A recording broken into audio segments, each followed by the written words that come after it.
Start. નમસ્કાર વિદ્યાર્થી મિત્રો, આપણે આવતીકાલે જોયું કે ધોરણ 10 પ્રકરણ નંબર 15 સંભાવના, જેને ઇંગ્લિશમાં પ્રોબેબિલિટી કહેવાય છે. હવે કાલે જે વસ્તુ આપણે સંભાવના વિશે જે બેઝિક માહિતી મેળવી તેને ફરી એક વખત રિવિઝન કરી લઈએ, પછી આપણે આગળના દાખલાઓમાં સંભાવનાના દાખલાઓમાં જઈએ તે પહેલા એકવાર રિવિઝન કરી લઈએ. સૌપ્રથમ આપણે એમ જોયું કે સંભાવનાનું સૂત્ર શું. સંભાવનાનું સૂત્ર શું? તો કે શક્ય પરિણામ છેદમાં કુલ પરિણામ. સંભાવના બરાબર શક્ય પરિણામ છેદમાં કુલ પરિણામ. સંભાવનાનું સૂત્ર લાપ્લાસે આપેલું હતું. ત્યારબાદ આપણે નાના એવા પોર્શન જોયા હતા કે કોઈ પણ ઘટનાની સંભાવના ઋણ ન હોઈ શકે. કોઈ પણ ઘટનાની સંભાવના ઋણ ન હોઈ શકે. ત્યાર પછી જોયું હતું કે શક્ય ઘટનાની સંભાવના 1 હોય છે. શક્ય ઘટનાની સંભાવના 1 હોય અને અશક્ય ઘટનાની સંભાવના 0 છે. જે ઘટના ઉદ્ભવી જ ન શકે એવી ઘટનાની સંભાવના શું હોય? 0. જે ઘટના ચોક્કસપણે ઉદ્ભવે કે એના સિવાય બીજી કોઈ ઘટના બને જ નહીં તો એ ઘટનાની સંભાવના 1 છે. ત્યાર પછી આપણે એ જોયું કે કોઈ પણ ઘટનાની સંભાવના 0 અને 1 ની વચ્ચે 0 કે 1 અને 1 ની વચ્ચે 0 અને 1 ની વચ્ચે જ રહેલી હોય છે. આ 0 પણ હોઈ શકે અને 1 પણ હોઈ શકે. અને એ સિવાય એ પણ જોયું તો કે કોઈ પણ ઘટનાની સંભાવનાનો જવાબ, અંતિમ જવાબ અંશ કરતા છેદ મોટો અથવા તો જેવડો હોય. અંશ કરતા છેદ મોટો અથવા તો એના જેવડો હોઈ શકે. ફરીથી અંશ કરતા છેદ મોટો અથવા તો છેદ છે અંશ જેવડો પણ હોઈ શકે. અને છેલ્લે એક સૂત્ર એ જોયું હતું કે કોઈ પણ ઘટના અને તેની પૂરક ઘટનાનો સરવાળો કેટલો થાય? 1.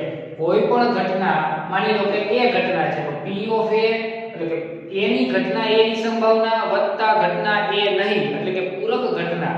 કોઈ પણ ઘટનાની વિરુદ્ધ ઘટનાને શું કહેવાય?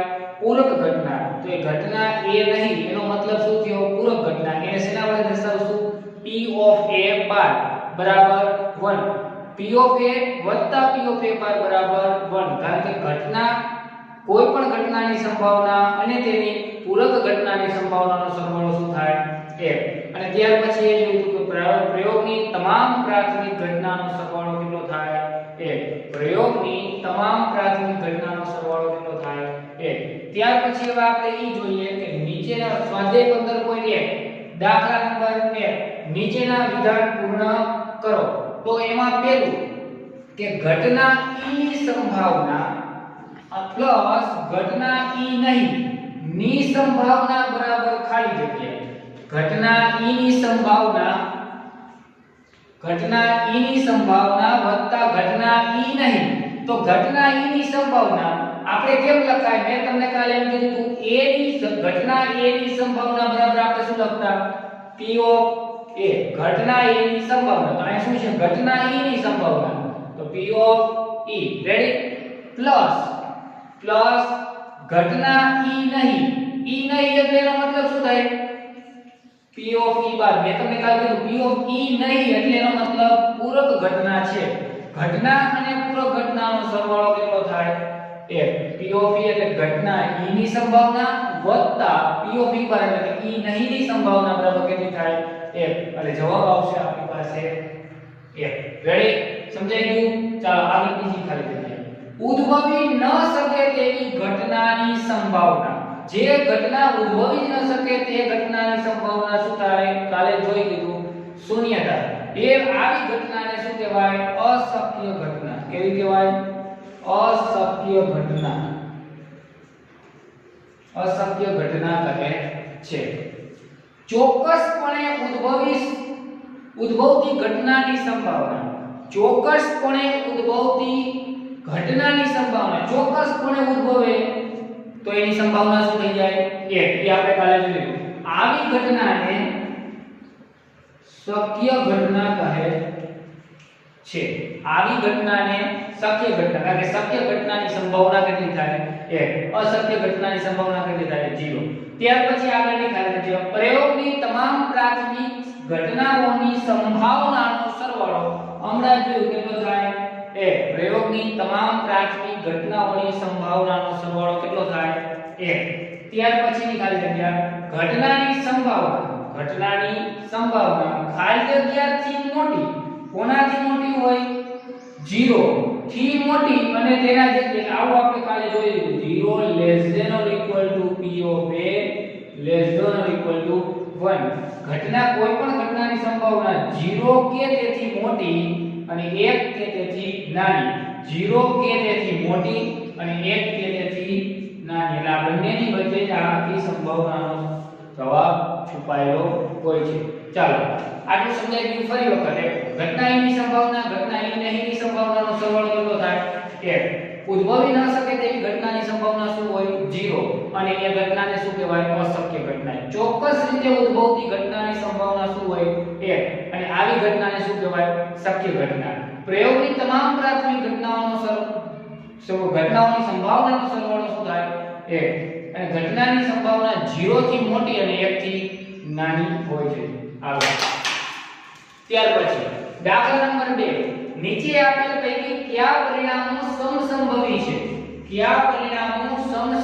છે હવે સમસંભવી આપણા માટે અત્યારે નવો શબ્દ છે પણ સમસંભવી એટલે એનો મતલબ એવો થાય કે મળતા પરિણામો જેટલી ઘટના બને એના બધા જ પરિણામો કેવા હોવા જોઈએ સરખા હોવા જોઈએ માની લો કે એક સિક્કાને ઉછાળવામાં આવે છે તો સિક્કા ઉપર છાપ મળે તેની સંભાવના અને કાંટો મળે તેની સંભાવના પણ કેવી થાય સરખી કાં તો છાપે પડી શકે અને કાંટો પણ મળી શકે તો બંનેની સંભાવના કેવી થાય 50-50% રહે છે એટલે બંને સિક્કો ઉછાળવાનો પ્રયોગ છે કેવો કહેવાય સમસંભવી કહેવાય ફરી એક વખત બીજું ઉદાહરણ લઈએ એક સમતોલ પાસો છે એને ઉછાળવામાં આવે તો એના ઉપર કોઈ એક અંક મળે તેની સંભાવના શું હોય તો કોઈ પણ એક મળે માની લો કે એક અંક મળે તો એની સંભાવના શું થાય 1/6 બે અંક મળે તેની સંભાવના શું થાય 1/6 એવી રીતે 6 સુધીના સંભાવનાનો સરવાળો કરવા જઈએ તો બધાની સંભાવના સમસંભવી છે એટલે એનો મતલબ બધા સમસંભવી એટલે એનો મતલબ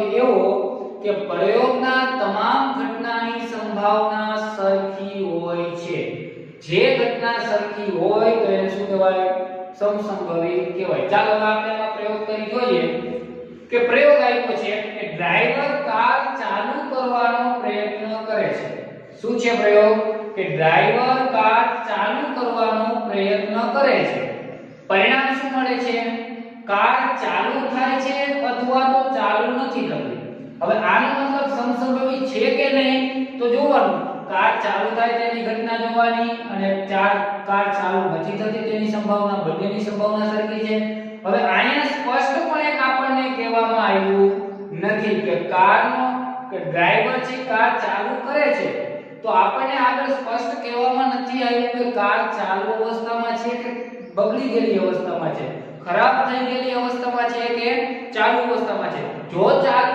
અવસ્થામાં હશે તો એક સેલ્ફ મારવામાં આવશે તો પણ ચાલુ થઈ જશે પણ જો ખરાબ અવસ્થામાં હશે રિપેરિંગ કામ માંગતી હશે તો એક વખત ચાલુ કરશો કે બે વખત ચાલુ કરશો કે 5 વખત ચાલુ કરશો કાર ચાલુ થવાની નથી એટલે જો કારની કન્ડિશન ઉપર આધાર છે જો કાર સારી અવસ્થામાં હોય સારી કન્ડિશનમાં હોય તો એક વખતમાં ચાલુ થઈ જવાની છે જો કાર ખરાબ સ્થિતિમાં હશે તો એક વખતમાં ચાલુ થવાની નથી એટલે આના પરિણામો સમસંભવી કહી શકાય નહીં સમસંભવી નથી રેડી સમજાણું ચાલો એ જ રીતે બીજો પ્રયોગ જોઈએ ખેલાડી બાસ્કેટબોલને તાકીને મારવાનો પ્રયત્ન કરે છે ખેલાડી બાસ્કેટબોલને તાકીને મારવાનો પ્રયત્ન કરે છે તો એનું પરિણામ શું મળે તે બોલને બાસ્કેટમાં નાખે છે અથવા તો ચૂકી જાય છે હવે બાસ્કેટબોલને તાકીને મારે છે કોઈ એક ખેલાડી છે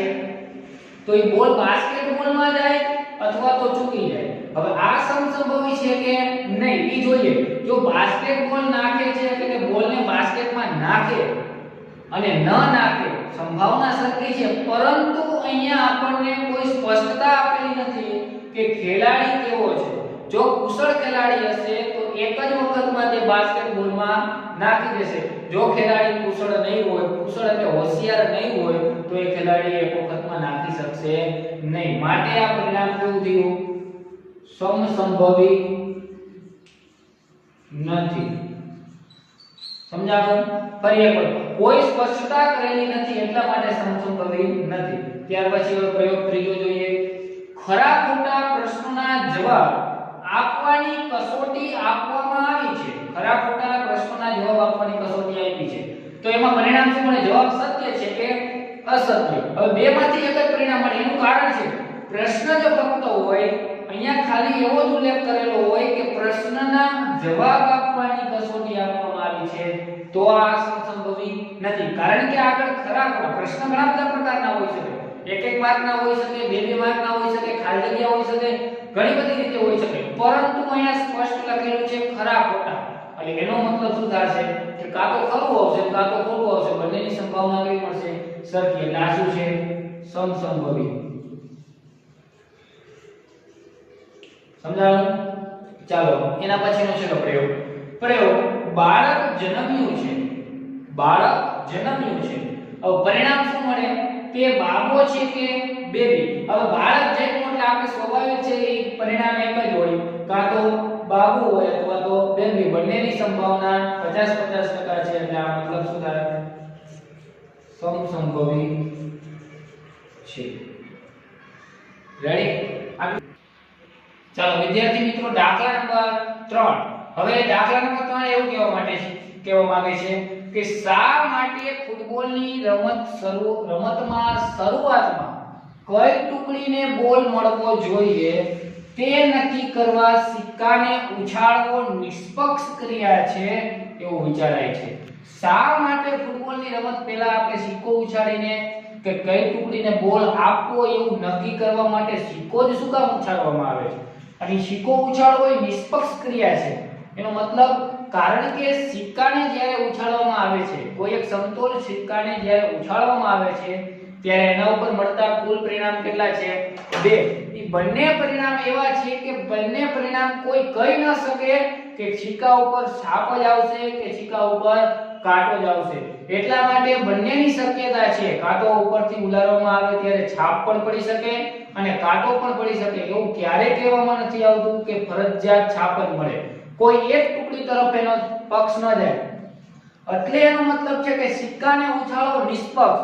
એ કોઈનો પક્ષ લેતો નથી કે આ પક્ષના કે કાંટો જ પડે એટલે કાંટો જ પડે એવું ક્યારેય આવતું નથી. સિક્કાને ઉછાળવો નિષ્પક્ષ ક્રિયા છે. એ ઉછાળવામાં આવે ત્યારે એવું નક્કી ક્યારેય ન કરી શકાય કે છાપ જ મળશે કે કાંટો જ મળશે. આ બંનેની સંભાવના સરખી છે. તો માટે આપણે જવાબમાં લખશું કે સિક્કાને ઉછાળવો એ સમસંભવી પ્રક્રિયા. સિક્કાને ઉછાળવો એ સમસંભવી પ્રક્રિયા છે. કારણ કે એના ઉપર જે મળતા પરિણામ છે એ બંને પરિણામો આવવાની શક્યતા 50-50% છે, સરખી છે, માટે સમસંભવી છે. માટે સૌથી પહેલા ફૂટબોલની શરૂઆતમાં કઈ ટુકડી ને બોલ આપવો જોઈએ તે નક્કી કરવા સિક્કો ઉછાળવામાં આવે છે. શા માટે સિક્કો ઉછાળવામાં આવે છે? કારણ કે સિક્કો ઉછાળવો એ નિષ્પક્ષ ક્રિયા છે.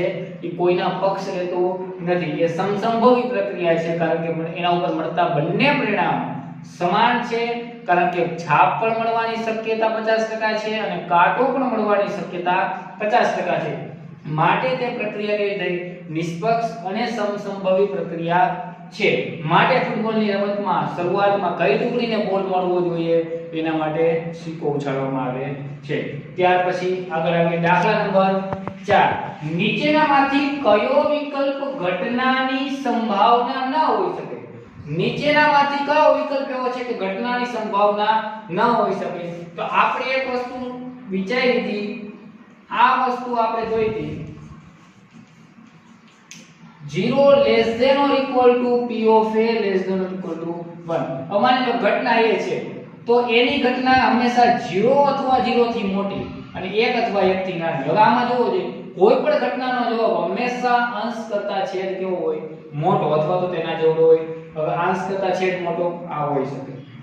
-1.5. હવે એક વસ્તુ ઈ મેં તમને કીધી હતી કોઈ પણ ઘટનાની સંભાવના ક્યારે ઋણ ન હોય તો આ હોઈ શકે નહીં, ઋણ હોઈ શકે નહીં. 15% એટલે ટકાવારીને આપણે અપૂર્ણાંકમાં ફેરવો તો 100 વડે ભાગી દેવા જોઈએ એટલે શું થાય 0.15. આ 0 ને 1 ની વચ્ચે જ છે અને 0.7 તો 0 ને 1 ની વચ્ચે જ છે અને આનો ભાગાકાર કરો એટલે સમથિંગ 0.65 આવતું હશે કે જે 0 અને 1 ની વચ્ચે છે.